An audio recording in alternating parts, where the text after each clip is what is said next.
On voit que tu fermes les yeux, d'accord? On voit pas que tu penses à quelque chose. Donc moi je viens du théâtre, de la mise en scène si tu veux. Et j'ai toujours travaillé dans des collectifs et j'avais besoin de savoir si j'avais un monde intérieur à moi que je pouvais montrer. C'est-à-dire pas quelque chose qui venait d'une pièce de théâtre ou d'un texte, mais si je pouvais trouver mes propres images intérieures et les faire vivre en fait. Et puis, je me suis orientée depuis 5 ans dans le fait de faire des installations. Donc on nomme ça, on t'appelle plasticien ou plasticienne, je ne sais pas s'il y a du féminin. J'ai eu envie de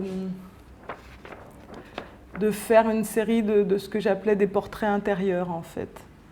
Donc j'avais envie de rencontrer des populations, des habitants, entre guillemets des humbles, une multitude d'anonymes, et de collecter leurs paroles. Au départ, peut-être des personnes qui étaient proches de moi, et au final, c'est devenu assez universel. C'est-à-dire, c'est comme si je voulais garder un moment dans la vie des gens.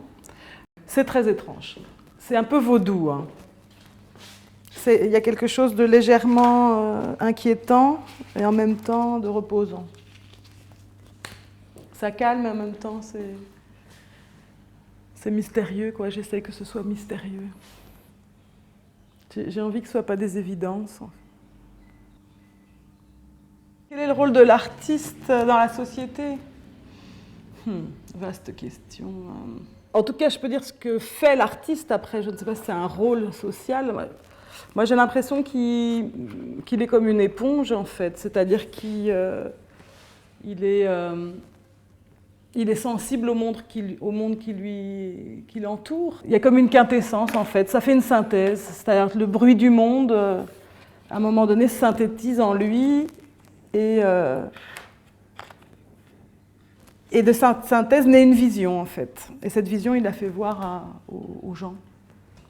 Donc je travaille sur l'intime, mais aussi sur le collectif. Mettre l'intime en lien avec le collectif, la communauté. C'est-à-dire on est seul, profondément seul, mais en même temps, on est à l'intérieur d'une communauté. On est une étoile qui brille dans une constellation. Je commence à avoir fait pas mal de portraits de gens d'ici, donc du coup, oui, il y a quelque chose qui se passe, quoi. Moi, ce qui me plaît, c'est aussi de... Par exemple, je prends la photo d'une personne âgée, comme ici, et puis à l'expo, il y a toute sa famille qui vient la voir, par exemple. Alors ça, c'est très chouette, parce que du coup, tu vois les petits-enfants. Toi, tu as rencontré une personne, tu as les petits-enfants, tu as toute la famille. Tu as un lien social. L'exposition devient un endroit de lien social. C'est pas qu'un espace mental à moi, personnellement, pour mon ego personnel. J'aime bien aussi qu'il y ait de la diversité dans les personnes que je rencontre, que ce soit de la diversité d'origine ou d'âge. Dans Saint-Gilles, il y a le monde entier. Enfin, pas tout le monde entier, mais il y a... Tu vois cette jeune fille là qui est là, donc qui est voilée, hein, donc, comme tu peux reconnaître. C'est une jeune fille de Saint-Gilles, c'est une jeune fille de maintenant. Enfin voilà, elle fait du kickboxing. Voilà. C'est une Saint-Gilloise, mais en même temps, elle pourrait être presque d'un autre temps et d'une autre époque et d'un autre lieu, en fait. Je ne dépends pas entièrement de l'artistique pour vivre. Et du coup, ça me donne une liberté terrifiante. Mais je pense que tout le monde est dans cette question. C'est le rapport du temps, de l'argent et de l'artistique. Comment veux-tu vendre une vision pour la mettre dans le salon de quelqu'un d'autre? C'est compliqué.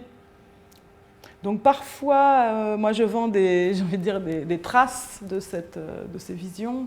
C'est-à-dire qu'il y a des gens qui achètent des photos, par exemple, ou qui peuvent acheter un catalogue, ou qui peuvent, voilà, des choses comme ça.